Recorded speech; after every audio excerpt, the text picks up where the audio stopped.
중국 공산당은 비트코인에 대해서 채굴 거래를 다 금지해놓고 이번 5월 30일 날 개인의 보유도 금지했어요. 원래 암암리에 개인들은 이제 보유를 하고 있었고 중국 공산당 정부도 암묵적으로 용인했어요. 근데 중국 정부는 이거를 활성화시켜 놓으면 중국 공산당들도 자기 정부를 믿지 못하거든요. 공산당 간부들은 비트코인으로 바꿔놓고 싶은 거예요. 중국 정부가 몰수하지 못하게. 비트코인으로 바꿔놓으면 중국 정부 입장에서는 모든 돈이 내 돈이었는데 사유재가 되잖아요. 그러니까 싫은 거죠.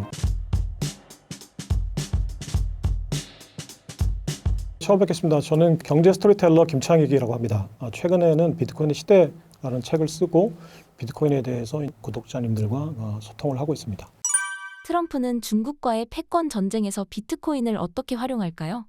지금 중국은 탈달러를 하려고 하는 나라고요. 트럼프는 반세계화지만 달러를 소화하려고 하는 입장이잖아요. 그러니까 지금 중국이 탈달러를 하는 과정에서 사실은 근본이제 로 회귀하려고 하고 있어요. 첫 번째 축은 일단 ECNY라고 해서 그러니까 디지털 위안화죠.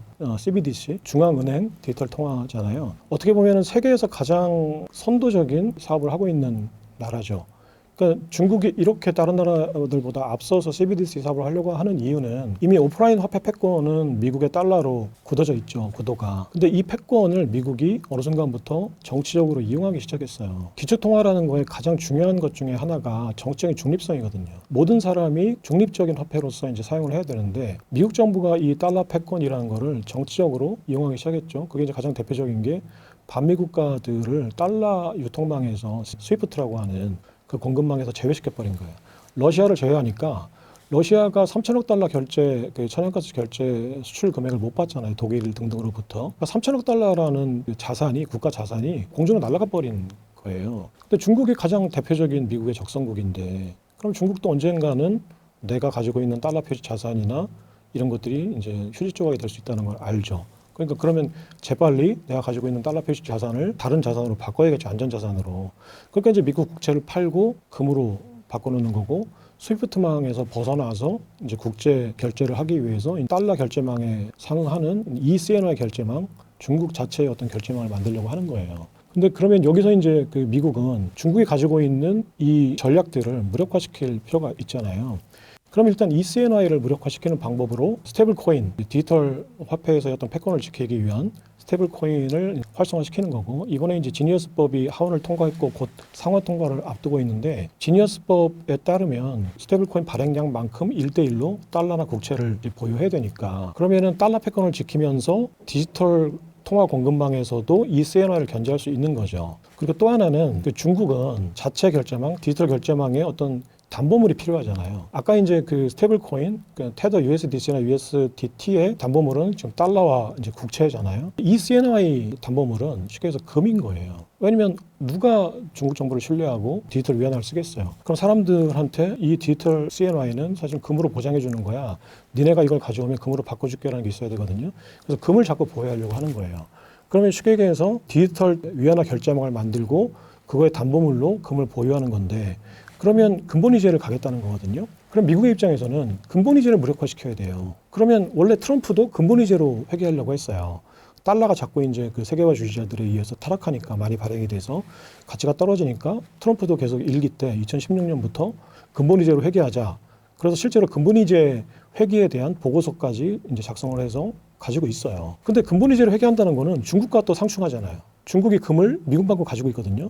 미국이 지금 포트록스나 이런 곳에 8,000톤 정도를 가지고 있어 정부가. 근데 중국 정부가 정부 보유량은 이제 미국의 상대가 안 되지만 중국 민간이 가지고 있는 걸 다 합하면은 미국보다 많다는 얘기도 있거든요. 그러니까 만약에 근본이제 화폐 시대로 돌아가면 중국이 그 패권을 가져갈 수가 있어요. 왜냐하면 금 보유량이 민간이나 정부를 합쳤을 때 더 많으니까. 그럼 결국 보유량의 싸움이거든요. 근본이제에서는 근보유량의 싸움이니까. 그러면 중국이 근본이제로 회귀하려고 하는 거를 트럼프는 막으면서 자기가 하려고 했던 근본이제도 해야 되는 거예요. 그러니까 그러면 오프라인 근본이제는 중국이 지금 앞서서 하고 있으니까 그럼 난 디지털 근본이제로 가자. 그게 결국은 이제 스테이블 코인과, 지금은 스테이블 코인의 담보물이 달러랑 국채지만 어느 순간이 되면, 왜냐면 지금 사람들이 미국 국채하고 미국 달러를 못 믿으니까 자꾸 비트코인을 소비하는 건데, 어느 순간이 되면 야 지금 나 테더를 쓸 때 달러 담보물을 못 믿겠어. 그럼 어느 순간이 되면 이걸 비트코인으로 바꿀 이제 그런 요인들이 생길 거거든요. 그러면 이제 비트코인 스탠다드로 가는 거예요. 그럼 비트코인 스탠다드로 가면 중국이 하려고 하는 근본이제도 무력화되고 중국이 지금 어마어마하게 사들이고 있는 금이 다 그냥 녹아버리는 셈이 되는 거죠. 중국은 현재 비트코인을 부정적으로 보고 있나요? 그렇지 않아요. 원래 중국 그 공산당은 비트코인에 대해서 지금 채굴 거래를 다 금지해놓고 이번 5월 30일 날 개인의 보유도 금지했어요. 그러니까 원래 암암리의 개인들은 이제 보유를 하고 있었고 중국 공산당 정부도 시진핑도 그런 것들을 암묵적으로 용인했어요. 왜냐면 이제 비트코인 스탠다드의 경쟁에 가면 비트코인도 보유 경쟁이 되니까, 홀딩 경쟁이 되니까. 근데 지금 그 중국 정부는 이제 공식적으로는 비트코인 보유 또 채굴 거래를 금지해 놓은 게 이거를 활성화시켜 놓으면 중국 공산당들도 자기 정부를 믿지 못하거든요. 그러니까 어느 시대나 전제 국가는 그 화폐가 장부 역할을 못해요. 그러니까 쉽게 얘기해서 이 화폐가 내 거라는 보장이 없어요. 내 금고에 들어있다고 하더라도 언제든지 몰수당할 수 있어요. 그게 로마 시대 때 화폐하고 지금 공산당의 화폐하고 똑같아요. 황제가 몰수하면 그냥 그 화폐는 장부상에는 내 거로 돼 있지만 내 게 아닌 거예요. 그래서 이 장부상의 소유권과 실제 소유권이 일치하게끔 하는 화폐가 사실 좋은 화폐인데 지금 중국의 화폐는 그렇지 못하거든요. 언제든지 공산당이 몰수할 수 있어요. 그러면 내 소유권과 장부상의 소유권과 실제 소유권이 일치하는 화폐가 비트코인이거든요. 그러니까 공산당 간부들은 비트코인으로 바꿔놓고 싶은 거예요. 쉽게 해서 중국 정부가 몰수하지 못하게. 그럼 비트코인으로 바꿔놓으면 중국 정부 입장에서는 모든 돈이 내 돈이었는데 이제 사유제가 되잖아요. 그러니까 싫은 거죠. 그리고 해외로 빼돌릴 수 있고 그러니까 자본 유출 때문에 싫은 거죠. 그러니까 통제 권한이 없어지는 거예요. 그래서 이제 공식적으로는 이제 금지했죠. 하지만 지금 현재 경제 구조가 다시 근본이제, 그러니까 디지털 금을 포함해서 근본이제로 회귀하고 있다라는 이 전체적인 그 기조를 중국 정부도 알고 있어요. 그러면은 금과 비트코인을 어쨌거나 더 많이 일단 무조건 보유를 해놔야 되거든요. 나중에 가서 이게 녹아버리든 뭐 하든 일단은 보유 경쟁이니까. 그래서 보유를 해야 돼요. 그래서 암암리에는 보유를 하고 있다고 보는 거예요.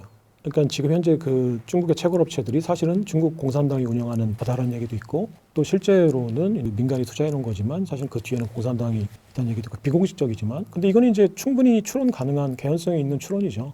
왜냐면 그렇게 하지 않으면 중국은 공산당은 바본 거예요. 그렇게 하고 있을 거라고 보는 거죠. 하지만 공식적으로는 이제 금지를 해놓은 거죠. 그러니까 겉다로 속다른 거예요, 지금. 중국 정부는 입장과 속내가. 비트코인을 금지한 거는 그걸 이제 행간 해석하면 비트코인을 통해서 공산당 간부들이 미국 자산으로 위안화를 빼돌리지 못하게 하겠다. 그러니까 조심해라.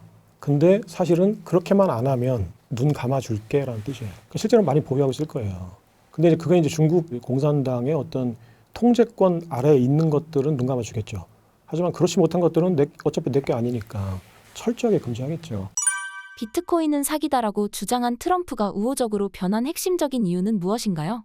그러니까 이제 정치인들이나 사업가들이 어떤 거에 대한 입장은 기준은 그거예요. 나한테 이득이 되느냐. 그러니까 트럼프가 지금 비트코인에 대해서 반대할 때는 비트코인이 나한테 이득될 게 없다고 생각했던 거예요.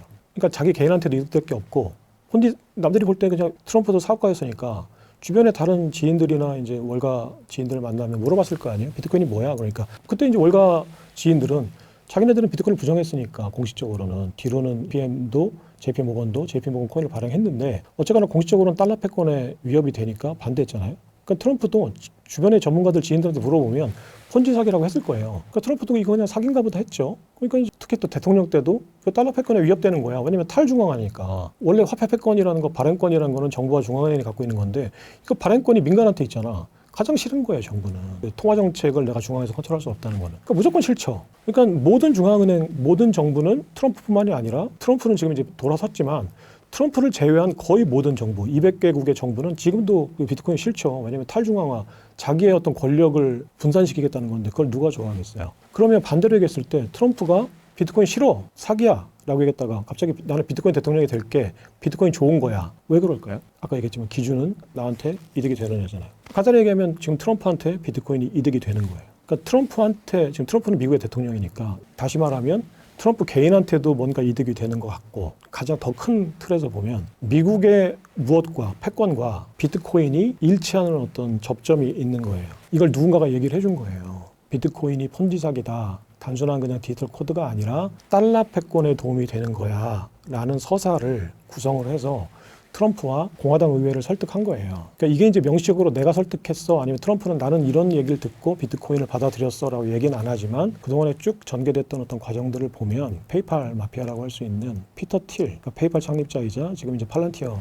창립자죠. 피터 틸이 트럼프를 설득했다고 봐요. 왜냐면은 피터 틸이 페이팔을 운영할 때 2020년부터 페이팔에서 그 PYUSD라는 페이팔 스테이블 코인을 발행하려고 했었어요. 근데 그 당시에 동시에 스테이블 코인을 발행하려고 했던 기관이 하나가 뭐냐면 페이스북 마크 저커버그가 리브라라는 그 페이스북 코인을 발행하려고 했거든요. 철퇴를 맞았어요. 그러니까 월가 그 기득권 그 금융 세력들이 이제 로비를 해서 우리나라 따지면 국세청이 세무조사를 엄청나게 때린 거예요. 그러니까 어떤 나라든지 간에 기업은 그 국세청에 털어가지고 먼지 안 나는 기업은 없거든요. 그러니까 이거 내가 하면 안 되겠다. 또 이제 유럽 EU 집행위원회에서도 엄청나게 페이스북을 견제했죠. 왜냐면 공통의 전선인 거죠. 이게 페이스북 그 전 세계 인구 2억 명인가 10억 명이 쓴다는 건데 여기서 어떤 통화를 발행한다는 얘기는 그러면 한 국가 쉽게 해서 달러에 위협이 되는 통화를 발행하겠다는 거예요. 기축 통화를 만들겠다는 거죠. 그러면은 미국의 정부도 그렇고 그러면 중앙 정부 통화 발행권이 있는 유럽의 다른 정부들도 이거 지금 이제 실리콘밸리 한 기업이 갑자기 통화를 발행하겠다? 이거는 그 국가 권력이라는 엄중한 권력자들 입장에서 보면은 이거 무슨 까부는 거잖아요. 쉽게 해서 죽여버리고 싶죠.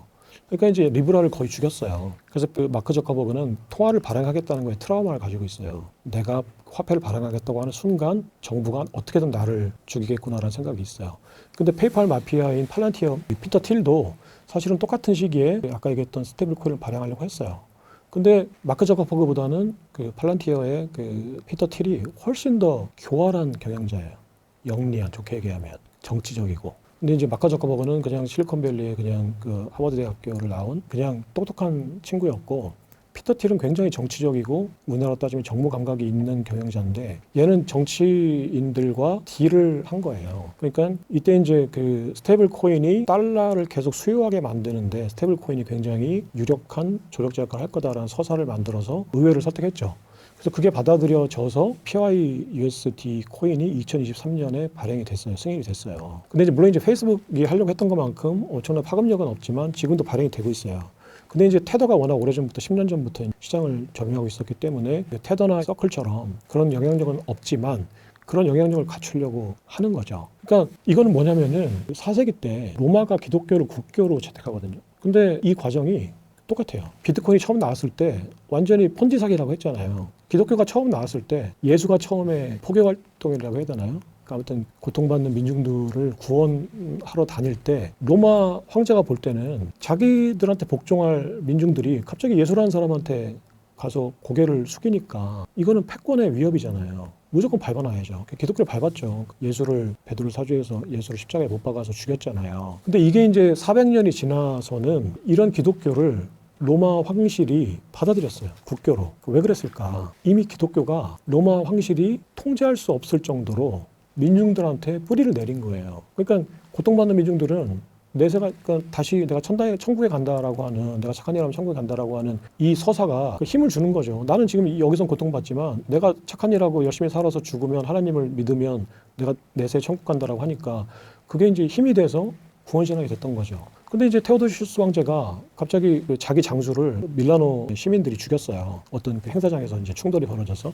그래서 밀라노 사람들을 한 1000명 정도를 학살을 해요. 테오도시우스 황제가. 그러니까 이제 민중 봉기가 일어날 때가 된 거예요. 그 프랑스 혁명처럼 부르주아들이 막 일어나려고 하는 것처럼 로마의 평민들, 노예들이 그 테오도시우스 황제한테 달려가서 이제 황제를 이제 길로틴에 처형시키려고 하는 어떤 그 혁명의 기운이 몰입고 있었어요. 그러니까 황제가 딱 볼 때는 이거 막을 수가 없는 상황이 될 수도 있는 거예요. 이때 이제 밀라노 주교가 이제 기독교 주교니까 신권도 강화할 겸 거래를 한 거예요. 황제한테 기독교에 회개를 하면 내가 황제를 인정해 줄게. 그러면 회개하고 기독교인들한테 용서를 받는 거니까 그럼 다시 기독교인들이 너를 지지하고 우리 기독교 주교에서 이제 교황청에서 그때 교황청이 있었는지 모르겠지만 교황청에서 너의 황실의 권한을 인정해 줄게라고 한 거죠. 그래서 그때부터 이제 사실은 기독교가 황권을 인정해 주는 시스템이 된 거예요. 그러니까 테오도시우스 황제 입장에서 볼 때는 지금 분노한 민중들이 뭔가 분노를 표출하는 수단으로 기독교를 받아들인 거죠. 그러니까 이건 뭐냐면 기독교가 이제는 나한테 전략적으로 도움이 된다 했잖아요. 그러니까 비트코인도 마찬가지예요. 트럼프의 눈에 볼 때는 지금 엄청나게 분노한 중산층이 있잖아요. 달러가 타락해서 내가 일자리를 잃었고 제조업 일자리가 다 중국으로 가고 세계화 때문에 몰락한 중산층들이 지금 90%가 분노해 있는데 이 분노한 사람들의 어떤 민심을 달래는데 비트코인이 유용한 거죠. 비트코인이라는 게 그 서사가 지금 몰락한 달러 반세계화 이데올로기를 퍼뜨리면서 이 비트코인은 반세계화 화폐고 나는 다시 달러를 건강하게 하고 중산층을 되살릴게 라는 이 서사에 부합하는 거죠. 그래서 이제 받아들인 거예요.